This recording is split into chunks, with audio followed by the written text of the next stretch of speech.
Well, Senator Ron Johnson, it's great to have you back on, sir. Welcome to the program. Thanks for having me on. So much to discuss, and we've got some questions lined up for you. John, would you like to kick it off? Yeah, thanks, Hoodie, and welcome, Senator. Listen, it's obvious to all those in Australia that President Trump has somewhat declared war on the World Health Organization, and for good reason. As the chair of the Aligned Council of Australia, it's our number one priority to remove Australia from the WHO as well. They are an outfit that are not fit to do what they're currently doing. Um, is it a concern to you, Senator, that we have been in lockstep as countries through ANZUS during periods of great instability, and here we are. There's a clear and present danger with this mob. They are a rogue outfit that wants to take control of our sovereignty during a pandemic. And our health minister in Australia is flying to Geneva in July to sign us up to this treaty, which allows them to take control of our country in a pandemic. Well, first of all, I think that's a clear and present danger, something I completely oppose. I think something I was very happy that President Trump won because President Biden would have probably been sending our representative to sign on the same type of treaty. Uh, in theory, when you have the potential for global pandemics like Ebola, I mean, that probably never be a pandemic because it's just so deadly, it snuffs itself out. But we all witnessed what the World Health Organization, what these one world government types did with the pandemic. Now, first of all, they took, in the end, a pathogen that could be deadly, like the flu. Flu can be deadly as well, particularly if you're elderly or have certain comorbidities. That's pretty well described as COVID. I haven't seen the final infection or case fatality rate, but it's probably no worse than a bad flu season, if even that bad. And we whipped the globe into this, massive amount of fear and stripped us of our freedoms. Denied people early treatment using cheap generic drugs. They sabotaged the use of that, pushed a experimental mRNA injection on people, and then denied the vaccine injuries. So now we've seen what a one world government, World Health Organization, how they blew it, how they had no problem trampling on people's freedoms. But you've got a lot of tyrants around the world. Look what Justin Trudeau did up in Canada when you had the Freedom Truckers. They debanked them, denied them access to, I guess, buy groceries for themselves. I mean, it's unbelievable. And like, no offense to Australia, you guys kind of went overboard too. Not that the US didn't go overboard. So across the board in democracies, the loss of freedom during the pandemic should have awoken all of us to the dangers of big government and particularly global governance. I'm glad that we have in the United States, we have a 4-year reprieve, but it may only be that. So I think all of our task is to waken up our fellow citizens to the danger represented by these global institutions and by, in general, radical leftism. Mm. Do you think do you think people are aware out there in the public, Senator, that in places like Brazil, there's a $30,000 US fine for parents who don't vaccinate their children, and here we have Bill Gates flies into Singapore, and within days of his arrival with senior officials, they pass a law to say that you must be vaccinated during these episodes. No, I think people are largely unaware. I think, as I call them, the COVID cartel, but you can call them the vaccine cartel as well. I mean, first of all, vaccines, the appeal of them is obvious, right? I mean, if you can, simple injection that's safe and effective, you can avoid getting deadly diseases. I mean, who wouldn't want that? Mm. The problem is there's never been true, honest research governing these things. So we never, for example, in America, the vaccines on the childhood schedule, which have gone from a couple to over 85 in terms of total doses of, I'm not sure how many different vaccines, but I think somewhere around 20. they've never been tested against true placebos. So they'll test one vaccine against another vaccine that might have equal numbers of adverse events and declare both safe and effective. So the science has been corrupted. Our federal health agencies in America have been corrupted. And so we don't have the truth. If the truth were to get out there, hopefully the public would have a different viewpoint of this. But this goes back to, the smallpox vaccine in England, and this has just been what's happened. Vaccines are basically a religion to people, and you better not question somebody's religion. I'm hoping that with the election of Donald Trump and the fact that he appointed and we confirmed Robert Kennedy Jr. as HHS secretary, somebody who's had the courage to ask the questions. Not anti-science, not anti-vax, but very pro-truth and pro-science. I mean, that's what we need in that position, to ask the hard questions, do the science that has integrity in terms of what should we be administering to children and to the general public. Senator Johnson, we in the last couple of days, I've seen some information out of New Zealand, which was received under Freedom of Information. And that information, the question put to the New Zealand Health Department was this: can you please provide the data of healthy people, so-called healthy people under the age of 40 who suffered from chest pains admitted to hospital? In 2019, the number was about 270 in a population of 3 million.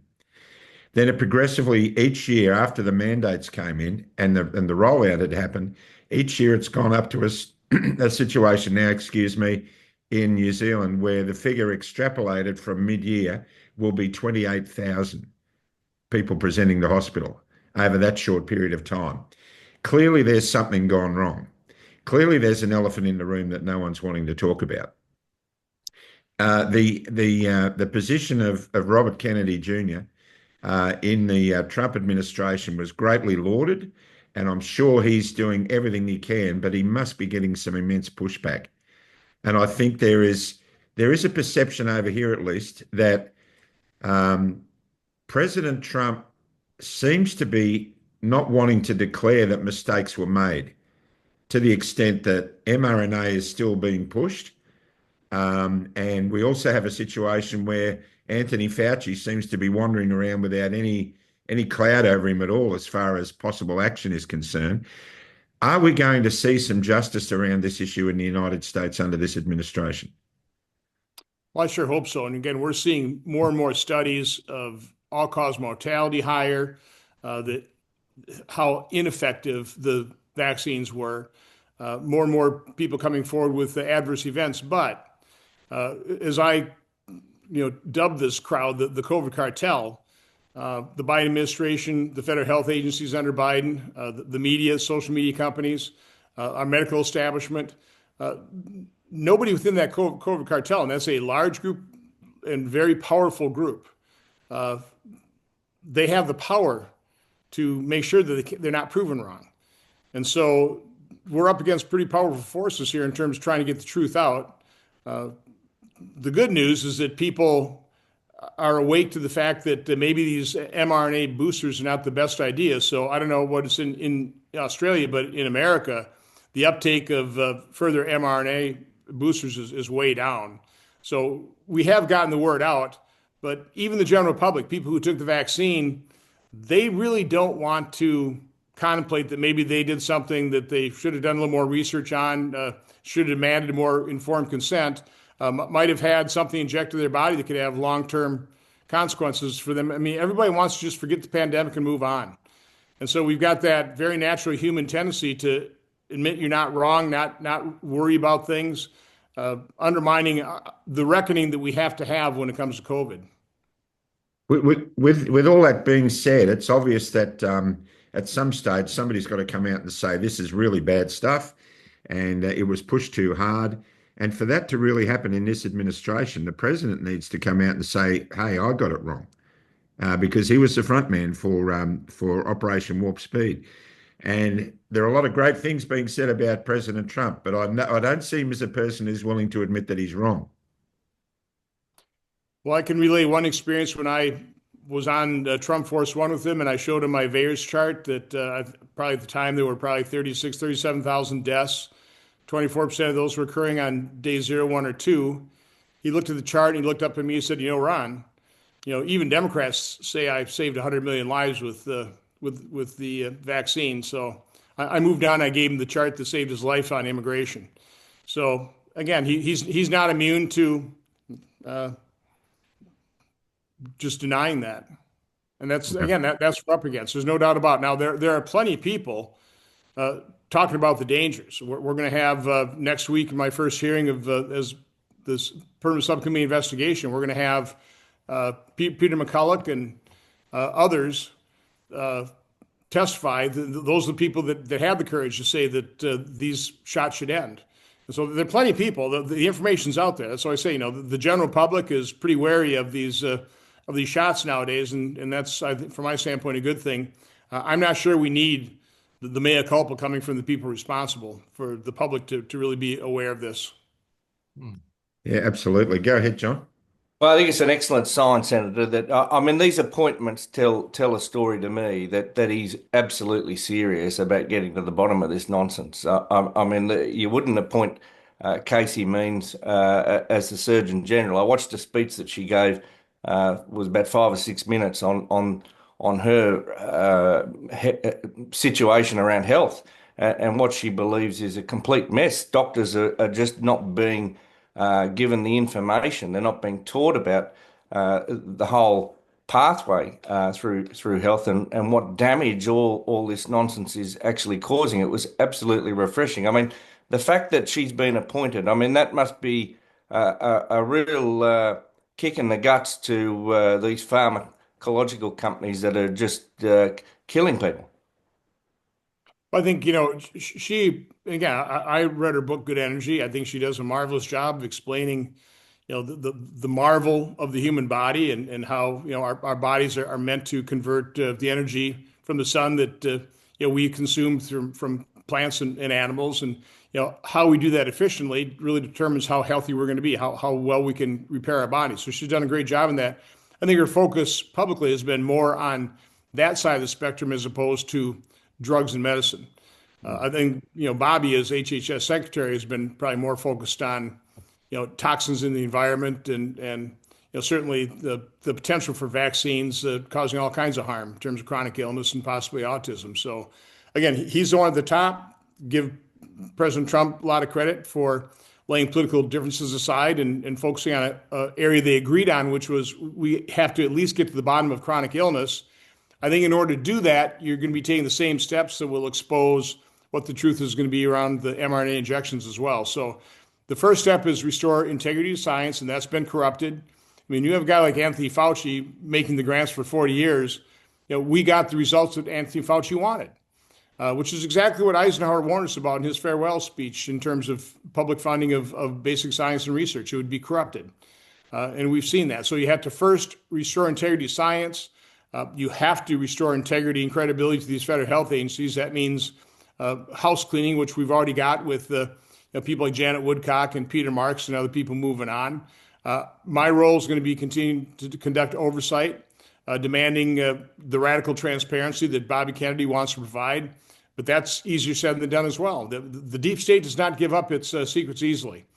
Right now, I think we have evidence that records, even though we issued multiple preservation of record demands, I think records have been destroyed. So are we ever going to get to the truth? I mean, I don't think we'll ever find the smoking gun on the origins of COVID, but I think it's been, I think it's been so obvious since at least the summer of 2020 that it had to be man-made and probably came from the Wuhan lab. Mm. John, a great segue for one of your questions, I believe, about the deep state. Yeah, well, you mentioned the deep state there, Senator Johnson. Who are they? Who are these people? Do mums and dads out there know who any of these people are? Are they the Bill Gateses of the world? I think when you say they, I think Bill Gates would probably be under the they category there. I think many of us ask that question: who are they? Are they the central bankers? Are the moneyed interests from centuries ago? I mean, it's just hard to say. I mean, but they are the ones who want these world organizations. They are the ones that are threatening our sovereignty through things like the World Health Organization. Mm. But in terms of deep state, they also are by and large come from the left. These are again, if I define and differentiate the left from conservatives, I mean, the left like government because they like power. Conservatives are all about individual liberty and rights, individual sovereignty, state sovereignty, national sovereignty. That's to be a conservative is to value liberty and freedom. To be a liberal, you want control, recognizing that government is power, and as Lord Acton accurately said, power corrupts, and that's what you see governments is very corrupt. So, deep state actors, by and large, if you're attracted to government and you want to work in it, well, you like government. I mean, it's a huge disadvantage in the political realm, by the way. Conservatives just want government off their back. They want to live their lives. They want to run their private sector companies. They just want government, get out of the way and let me do my thing. And I want government, obviously, to defend our nation, to provide safety in our streets, set the rules of the road so that we don't have monopolies, that type of thing. But we want a limited government. The left is all about government. It's about control. It's about power. And that's who deep state actors are. They're, whether they fully realize the role they play in controlling our lives and doing harm, doing a lot more harm than good. Again, government does some good. There are good people with good intentions in government, but by and large, the deep state actors, the ones that do us real harm, they're all about power and control. And Anthony Fauci was a poster boy for that. Absolutely. We've just had an election in Australia where a communist prime minister, basically, a man who's been a card-carrying member of the Australian Communist Party for 40 years, has won a landslide in this country because our Conservative Party has been probably one of the worst oppositions against this government in this country's history. We've seen that landslide happening here in Australia.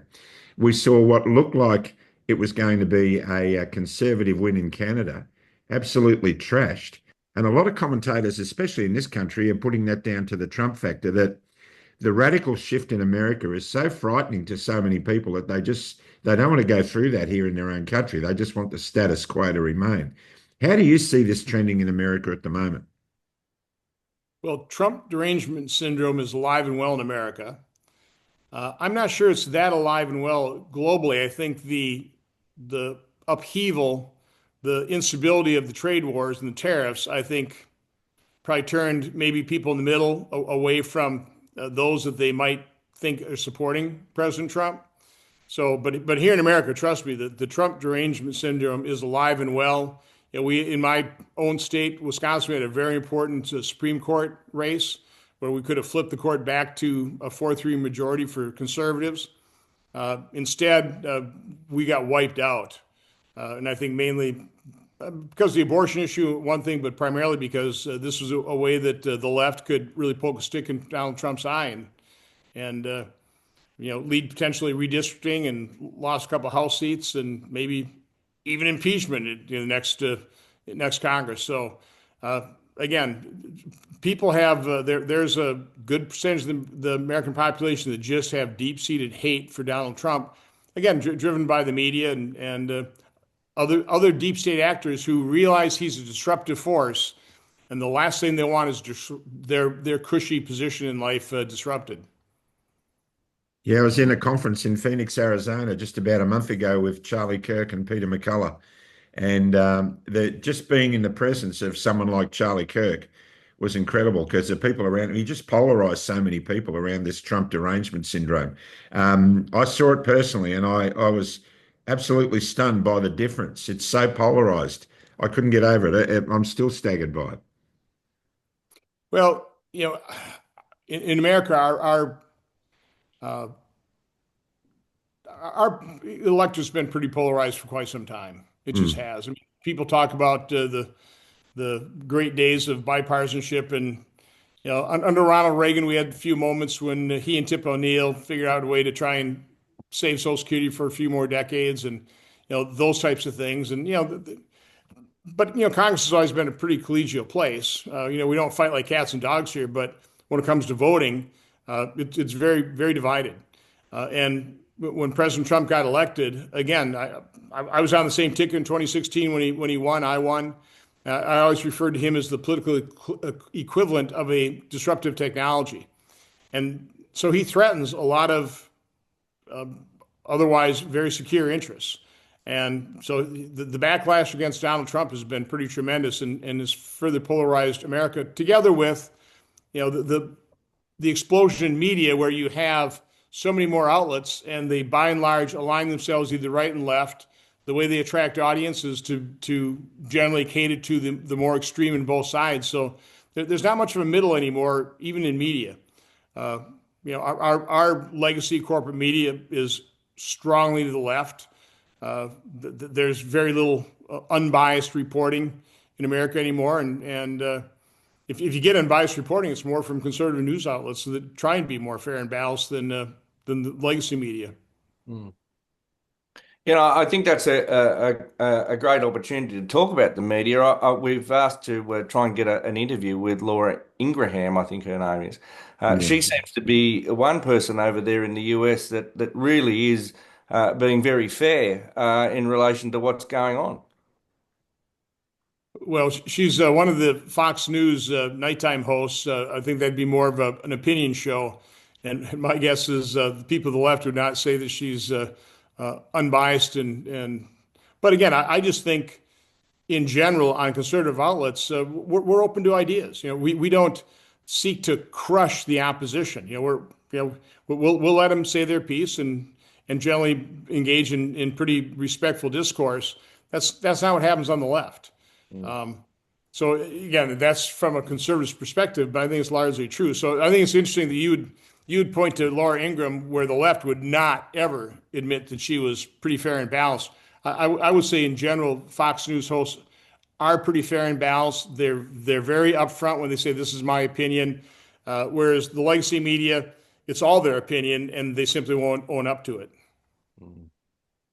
Senator, I'll just ask a quick question in relation to aviation. I mean, Hoody comes from a commercial airline background. I've got a private license and a helicopter license as well. You come from a great state of aviation history. I mean, Wisconsin and Oshkosh is probably the number one thing to visit in the world in relation to aviation, in my opinion, having been there back in '93. It's a spectacular showcase of everything aviation. Are you worried about what these mRNA vaccines potentially could cause in relation to pilots remaining safe in the air? Well, it certainly was during the mandates. Again, I'm glad that you look at the VAERS report now. There aren't that many serious adverse events, deaths. It's pretty well slowed down. I wouldn't say it's totally stopped, but it's slowed down. I think all-cause mortality continues to be a real issue, but in terms of the sudden deaths, because we're just not injecting as many people, it's not a problem. And I don't think any of the airlines mandate it anymore.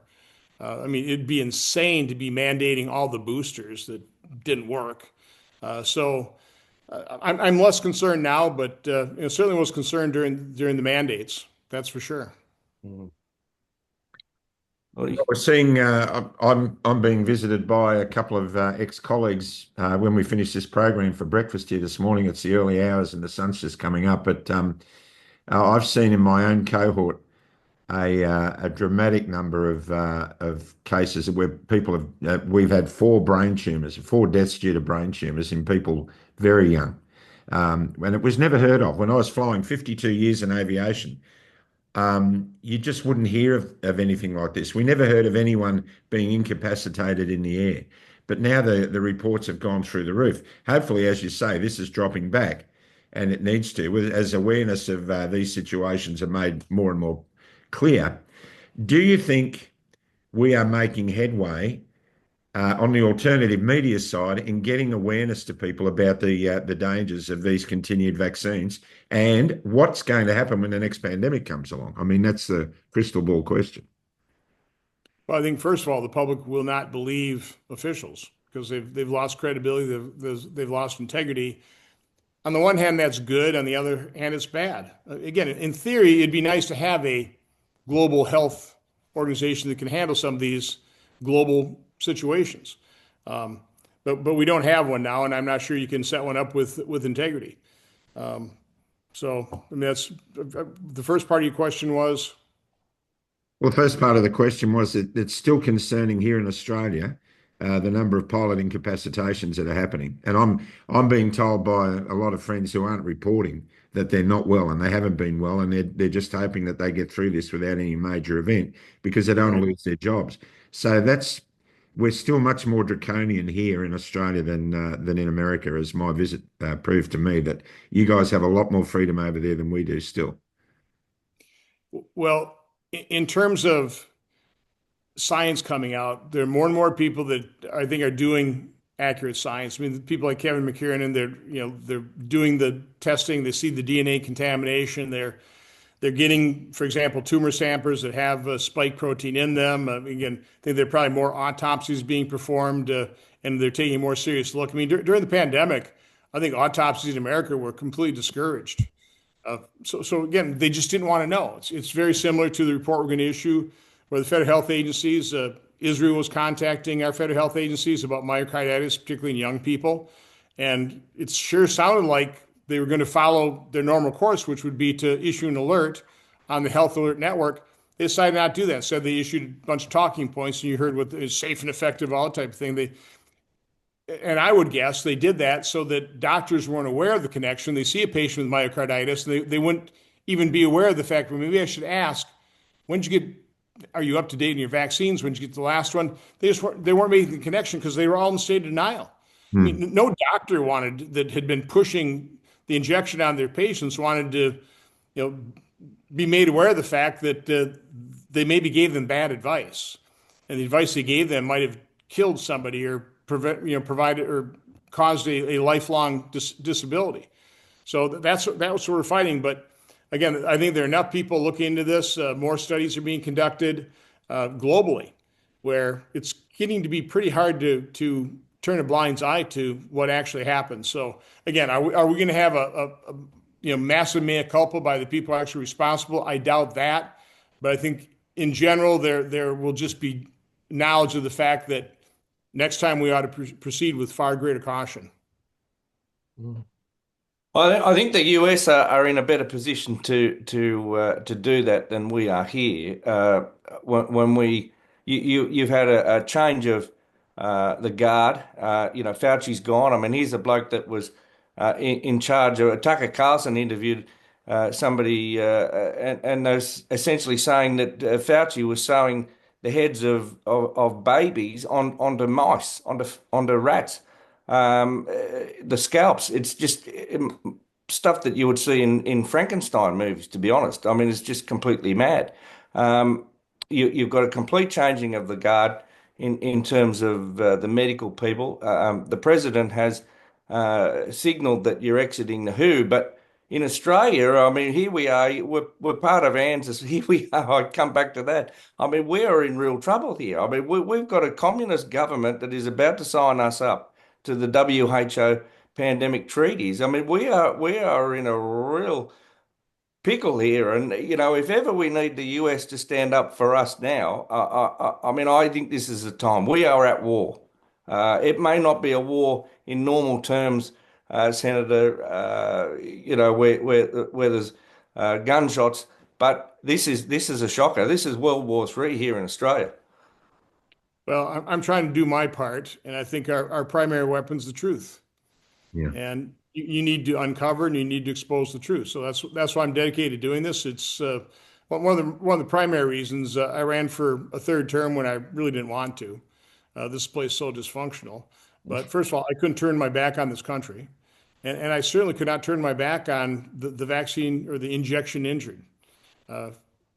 Nobody else was advocating for them. Nobody else was really, a public figure was really acknowledging all these vaccine injuries so these people could be taken seriously and hopefully find treatment. We're still in that, we haven't progressed that much further in the last couple of years in terms of acknowledging vaccine injuries in the broader medical establishment.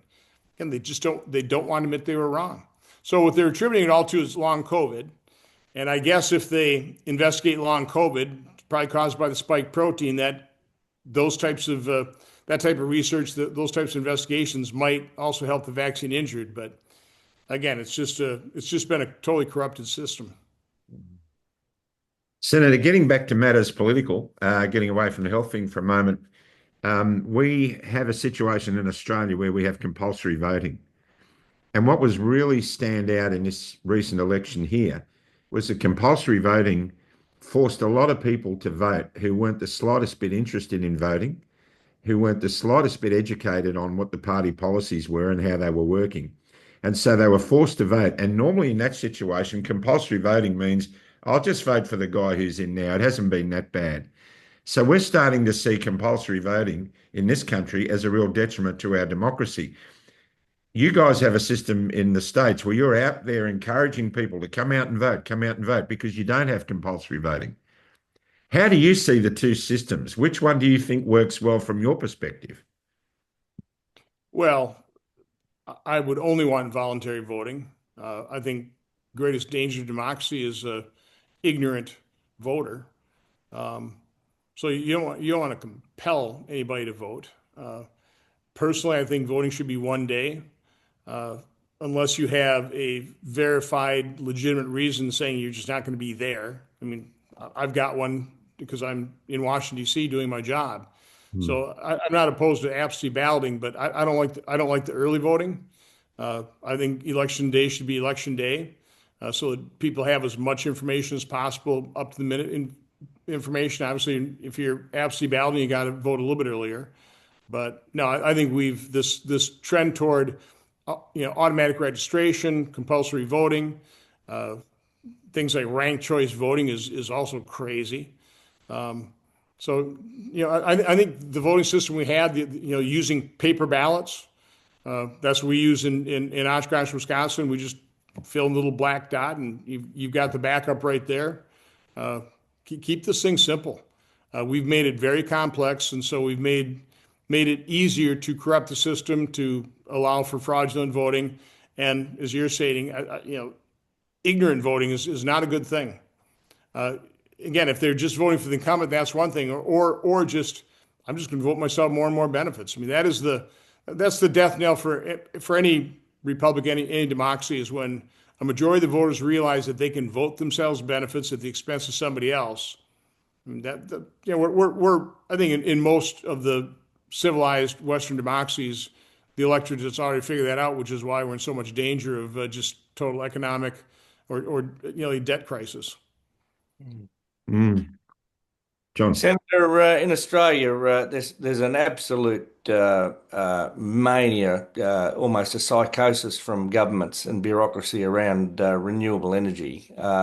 We don't manufacture anything in Australia anymore. Everything comes from overseas, and part of the problem is that the power prices are through the roof. People can't afford to even cook their dinner in some places. We've got veterans, as you probably have in the States, that are living under bridges, haven't even got anywhere warm to sleep at night. I mean, what do we do about getting governments? How have you combated this in the US? This mania about these renewables and pushing everything into it?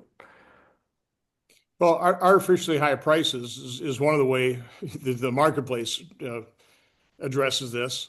Now, from my standpoint, climate change is another one of these religions of the left. Yeah. It allows them to push fear, like the pandemic fear, scaremongering. Fear is a very powerful motivator to get people to do what you want them to do. So when it comes to climate change, this is just ready-made for gaining control over the population. I really think part of the things that drove the pandemic is climate change just wasn't working as effective as they wanted. I mean, to me, the whole issue of climate change, it's insane. Blaming CO2, which is plant food, which is a trace element. And within that trace element, men contribute a trace amount of the trace element. It's laughable to think that, what is plant food? Again, you want a green planet? You want CO2. Without CO2, you've got a dead planet. So, we are, if you take a look at geologic time, we're probably at a CO2 deficit. you also take a look at the Vostok ice core sample, which just shows the temperature variation in actually pretty regular cycles. Time and time again, total temperature variation cycled, peak to trough about almost 23 degrees Fahrenheit. And then you look at the most detailed analysis of that. It shows, they don't describe it in the paper, but it shows that CO2 was a lagging indicator. So as temperature increased, my guess is a lot of the CO2 is released because it's trapped most CO2 on Earth is trapped in the ocean. So as the oceans warm, they outgas. So again, you can go. You've got the Nobel Prize winning physicists that have issued a paper that climate change is not. It's not a crisis. We've spent something like $5 to $6 trillion globally combating it. Haven't made a dent in whatever the trends or the I mean, how many trillions do you have to spend before you realize this has been a completely fool's errand? If it's real, if climate has always changed. If our planet warms, it's probably better than it cools. At least we can grow crops, right? But we'll adapt. And I agree with a guy like Bjorn Larmberg, who heads up the Copenhagen consensus. He believes in man-made climate change, but he doesn't think we should spend a dime on it because with limited human resources, there's far better ways of spending money to alleviate human suffering. So again, it's a religion. It's insane. It's destructive. Again, driving up costs artificially. I mean, if you want to not live in squalor, you need power. And the more power, the cheaper power, the better. Climate change and the climate change alarmists, they drive in just the opposite direction. So, I mean, for me, I've always felt this whole, whether it's global cooling, global warming. By the way, I'd be far more concerned about global cooling. But, the climate warming, when those were at cross purposes, they finally came up with climate change because it covers them both ways. Again, any theory that explains everything explains nothing, and that's basically where we are with climate change. But it's just insane. It boggles my mind that so many people have glommed onto that as their basic religion. Yeah, just as I said, being in the States only a month ago, we spent 23 hours driving from Phoenix, Arizona to Tennessee, across country, and I think it was the I-40. Correct me if I'm wrong. For 2 hours driving through New Mexico and Texas, it was just wall-to-wall wind turbines, as far as you could see. I'm sure you must have seen it yourself, and it was so prominent that it caused me to ask many Americans when we pulled up for gasoline, what do you think about these things? I didn't find anyone who was in favour of them, and they're all saying the same thing. They're not working. We see that half these turbines aren't even turning a blade. And what are we going to do with these things when we realise that they're not working? What are we going to do with all this stuff? It's just insane, isn't it? Yeah, we landfill them. No, they've got what, a 10-year life, if even that. Again, the only reason we have them is because government has subsidized. I mean, this is part of the trillions of dollars we poured into this. Total waste of resources. Again, there are people in need. No, it's insane what we're doing. And then, I don't know why, but it seems like the wind turbines off the East Coast may be contributing to destruction of some whale population. Again, I can't really explain it, but it sure seems pretty heavily correlated with it. Yeah. So no, again, it's insane. Yeah, I mean, is this the sort of stuff, Senator, that President Trump talks to Prime Minister Albanese about if they ever pick up the phone? I mean, what happens in these dialogues? I mean, does he say to him, "Listen, what are you buffoons in Australia doing down there? I mean, all this climate change garbage you're going on with." He probably would. Like, I'd hope he would. I don't think President Trump holds back at all. No. He made it pretty clear what he thought of Prime Minister Turnbull. I mean, that was, man, oh man, that was, yeah. You've got to laugh. It is very, very entertaining, and And he nailed it. he nailed it. He absolutely nailed it. It's a shock. One final question from me, Senator. I know you're a very busy man. I'm not going to talk about events in Rome of the last couple of weeks because that needs to settle before anyone starts talking about that, really. But we saw during the pandemic a lockstep of church and state as far as liberty of conscience issues were concerned. A lot of faith-abiding Christ-abiding citizens around the world were denied their liberty of conscience by their church hierarchies. My own particular denomination was it stunned the congregations around the world when it marched in lockstep with the with Operation Warp Speed. Now that that position has been made, it's pretty hard for them to walk back from that. So liberty of conscience is a really important issue. It should be for everybody. How do you see the interaction of church and state playing out in the US? Do you think church and state should be separate? Yes.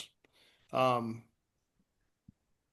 as a Christian myself, the message I want conveyed is, the message of Jesus in terms of love one another. Yep. And then how does that impact the way we deal with each other? How does that impact the way nations deal with each other? Let's face it, Pope John Paul was instrumental in helping bring down the Soviet Union. And not, I don't think, by being overtly political, but by supporting freedom, individual liberty, loving one another, respecting life. That's, to me, the church and churches should really be dealing with those human issues of humanity and how we treat each other, and not get involved with the nitty-gritty politics of things. Not coming out, for or against climate change or that type of thing. So.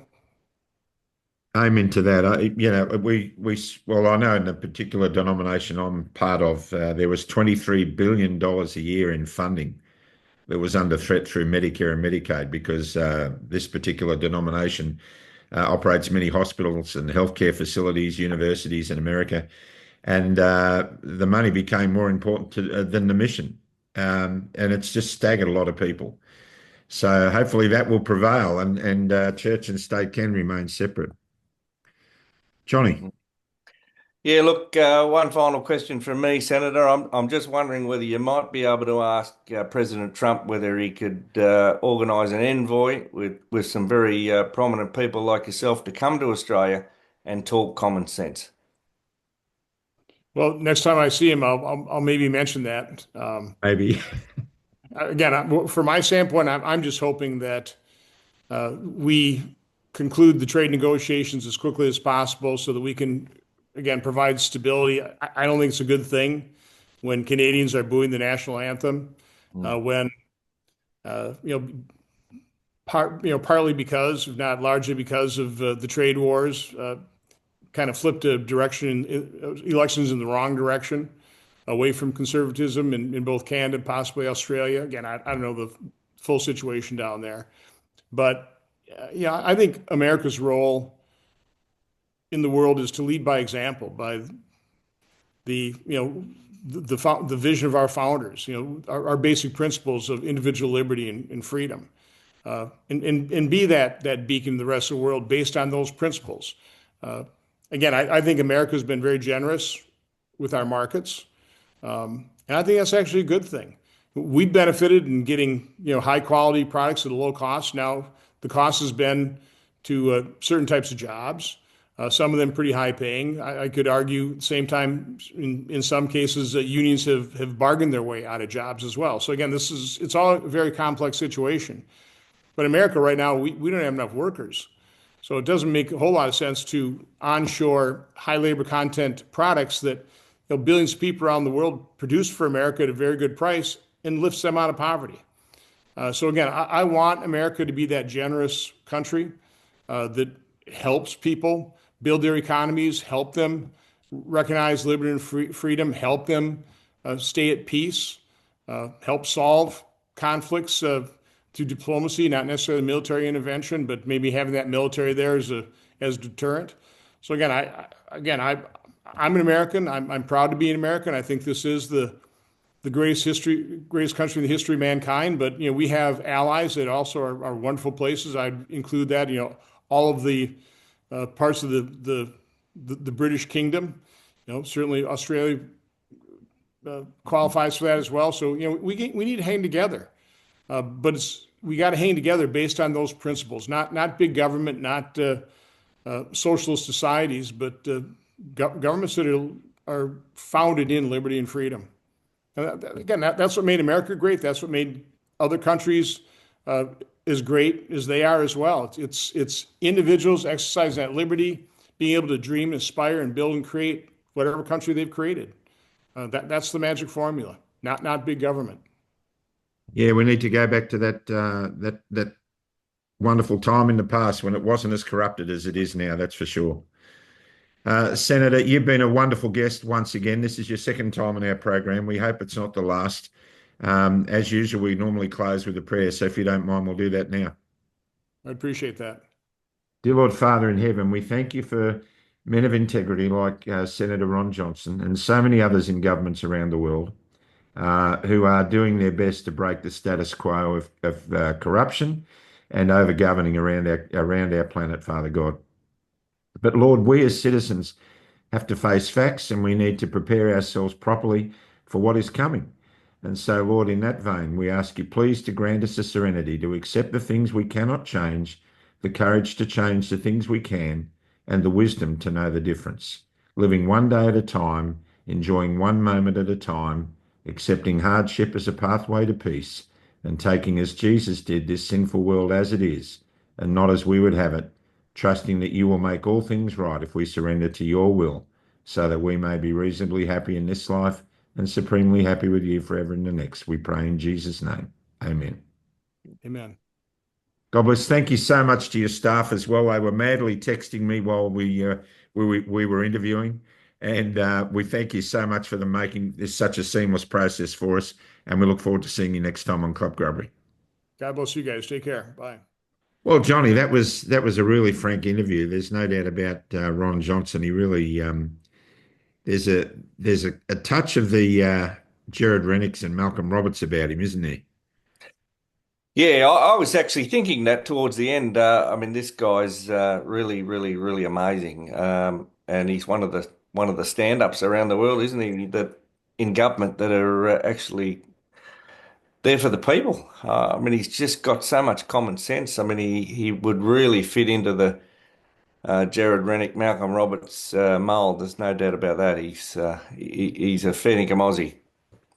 Yeah, from that context, he is, and what got me was when he said that, he really didn't want to run for a third term, but he felt like he had to.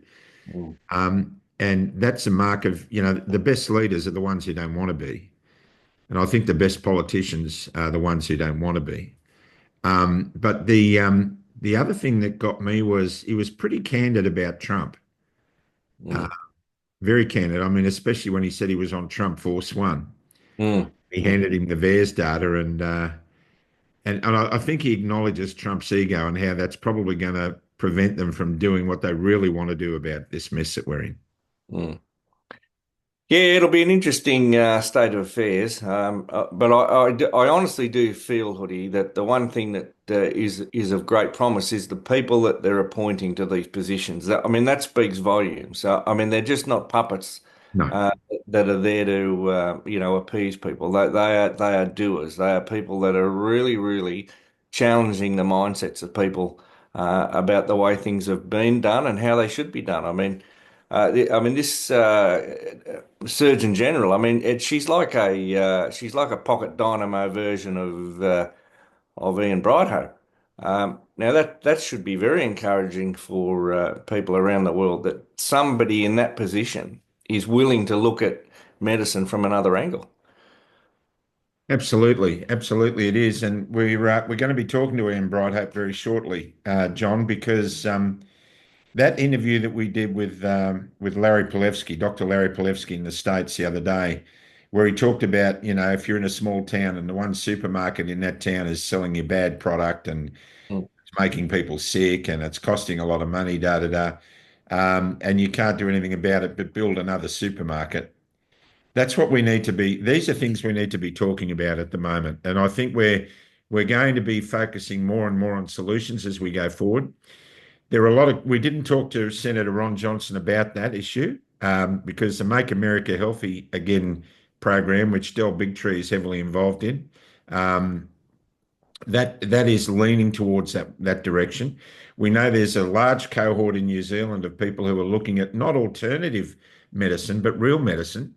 Mm. because it's like, well, we're sort of classified in some areas as alternative media. We are real media because we're not being controlled by financial forces above us. And it's the same thing in medicine. So the New Zealand cohort's very strong. There is a less uptake of that sort of thing in Australia, but we have our Ian Brighthopes, our Robin Cosfords, and others who are going to be really valuable in that in that setting up of the new supermarket in Australia. So we've got a lot of stuff that we can talk about. And in relation to that interview, there were a heap of issues. We didn't talk about immigration, which is vitally important. You touched on the homelessness stuff when you talked about, veterans sleeping under bridges, and that's just reprehensible. Mm. And but there are a whole lot of other things for people to say, why didn't you ask this and why didn't you ask that? We were asked to put a list of questions to the senator's office, which we did, and there were some things that we were asked kindly not to discuss because they're a work in progress. So um, we're sort of constrained in some of these interviews. So please bear with us, and also know that while all that was going on, I was getting texted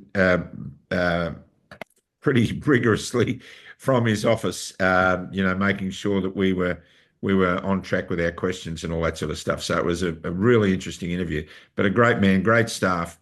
His staff are very, very obliging, and we hope you enjoy it, and we hope you share it around. Please share it around because none of this stuff works unless you do, John. Eh? No, it's important to share it, and especially the gravity of the situation in relation to this World Health Organization is upon us. I mean, we're talking the 19th and 20th of July. Butler will be heading over there to sign us up to this nonsense. So um, this is almost as big a decision as the one you just made uh, electing this government, because these people are now going to have carte blanche um, over Australia during a pandemic. That's what it means, that the WHO can actually come in and take over Australia during a pandemic. It's an absolute frightening expose of what we're in for. And when you think of legislation in places like WA, where you can actually go into homes and force vaccinate people, and that's in legislation, frightening times ahead. They are frightening times ahead, Johnny, and there's no doubt about it. And we will never forget the statement made by Greg Hunt on public television that we are participating in the greatest medical experiment in global history. You remember that, John? I bet you remember where you were sitting when you heard that. I know where I was sitting, and I hadn't done the paperwork yet. Excuse my pun, but I got to say that clearly on the evidence we're seeing, and clearly on the data that's just been released under freedom of information in New Zealand. I don't know whether you've caught up with that, but clearly on that, the evidence is out. The experiment failed. It failed. And we've got governments around the world now admitting that all the COVID deaths that were recorded were people who died with COVID, not of COVID. Most of them were. So we have just survived a big bout of the flu, which we've been doing decade upon decade upon decade. The, Yeah, we the have. greatest pandemic, John, clearly, and I think Larry Palevsky alluded to that in the interview that we did last week, is fear. Well, it's front page of the Sunday Telegraph again. Um, the flu this weekend. So, I mean, this is the problem. John, why aren't they doing stories like that on the rapid increase in brain tumours? Mm. Mm. Why aren't they doing stories like that on the rapid and unexplained increase in heart disease? Mm. No, they're talking about the flu. Well, yeah, why not talk about the cluster of cancers that are apparently happening at places like Bulli Hospital that nobody wants to talk about? Can't get any information on it at all, but yet it's out there on social media. Now, I mean, the reports may be inaccurate. I don't know, but I mean, you would think that it would be in the public interest to actually look at what's going on. I would love it, John, and I'm sure our viewers would too, if there was a thorough independent investigation carried out to rule out our fears of Mm. malfeasance, to rule it out. Um, because we don't want to feel like this. We don't want to not trust our frontline workforce. We trust our frontline workforce. We don't trust the administrators that are driving their policy. What is wrong with us wanting to know what's causing this? I would have thought that everybody would want to know if someone was tampering with their body. Definitely. So to me, it just doesn't make sense. But we better get this thing to air. Speaking of getting things to air, much love to our beloved Stuart Robertson, who does all the hard work behind the scenes, getting stuff out there. Also, a big thank you to Suzanne. You've done it again. She got this interview with Ron Johnson. We just say we'd love to interview this person or that person, and Suzanne does it out of the goodness of her heart. She's a little pocket dynamo, our Susie. But I was in a conversation with our Stuart Robertson about posting some stuff the other day, and he said, I'll do it as soon as I finish this job I'm doing. And I said, what are you doing? He said, I'm getting up on the roof, I'm pulling this down, and I'm doing that. And I said, Stuart, you just had a kidney removed with cancer. You shouldn't be getting on the roof. Don't do it. You know, ladders and chainsaws are deadly to old men like us. Stuart said, oh no, I'm very, I'm very cautious and I'm very careful about these things. Well, Stuart's in hospital. He fell off the roof. He's broken several ribs. He's ripped off the spurs on the side of some of his vertebrae, and he nearly destroyed the only kidney he's got left. Stuart, get well soon, old son, and stay off the ladder. And for goodness sake, don't touch a chainsaw. So Stuart will be out of hospital soon, and he'll get posting all these interviews for us. But I don't know where we'd be without him. Do you, John? He's absolutely amazing. He's absolutely amazing. Anyway, also, we should do it almost a separate show. I want to shout out to a big shout out to all those people who are coming on board with Hoodie's Heroes, because apparently in the last few weeks there's been a bit of an uptake on people joining Hoodie's Heroes. It's a beautiful organisation. Surge. There's been a surge, Hoodie. There's been a surge. I wonder what caused it. Excuse me. I wonder if it was an election. Possibly. But I've got to tell you, the Hoodies Heroes people, they were out in force handing out how to vote cards and everything. You know, they're not running around, calling people to arms and wanting to storm the Bastille or anything. They're just out there connecting with each other and building community, and it's beautiful. Mm.